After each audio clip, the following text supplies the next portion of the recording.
The ancient Etruscans built temples that in some ways look like Greek and Roman temples, but are also distinct. Well, when we look at them from the front, they certainly look like ancient Greek temples, but they're really different. For one thing, the Etruscans did not use the Greek orders, that is, Doric or Ionic or Corinthian. For another, they had very deep porches, and the temples tended to be more square. And they're not made of stone the way ancient Greek temples were. We're looking at the fragments of 4 large-scale terracotta figures from the temple at Veii, which was a principal city of the Etruscans. And we're seeing them in the Etruscan Museum in Rome.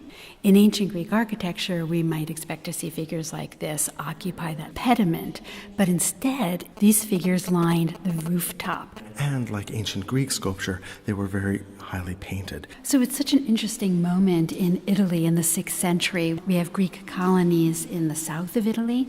We have the Romans in Rome, although ruled by Etruscan kings. And then up in the northern part of Italy, we have a confederacy of about a dozen Etruscan city-states. So Italy is a complicated place in the 6th century BCE. These are slightly larger than life. And although they were placed equidistantly, they do enact a specific scene.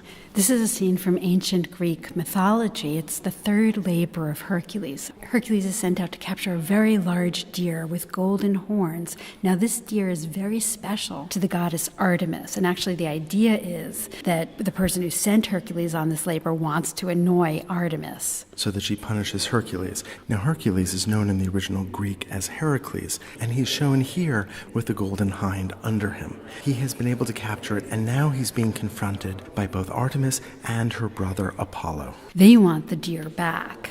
And so Hercules promises to release it once he shows it to the king who sent him on this labor. Something we find in Etruscan sculpture is this sense of movement and liveliness. We see that in the sarcophagus of the spouses, for example. And we see that here with the figure of Apollo, who's striding forward, and Hercules, too, whose body is leaning forward and whose knee is raised. And we see that sense of musculature and animation. These are terracotta, that is, they're clay. So they would have been modeled in an additive process. Apollo wears that archaic smile that we're used to seeing from the Koros figures, but he's still very different than the Greek figures. His smile is a little bit more animated. His proportions of his body are different. And the look on his face is not one that is looking out into a generalized space. He is catching the eye of Hercules. He is engaged directly, and therefore engages us.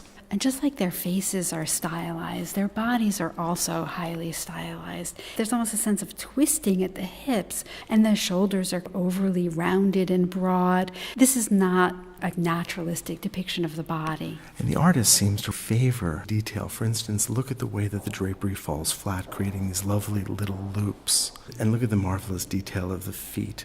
This is such a tease, because here we have this engaging, lively sculpture from a culture whose literature has been lost and who we know so little about.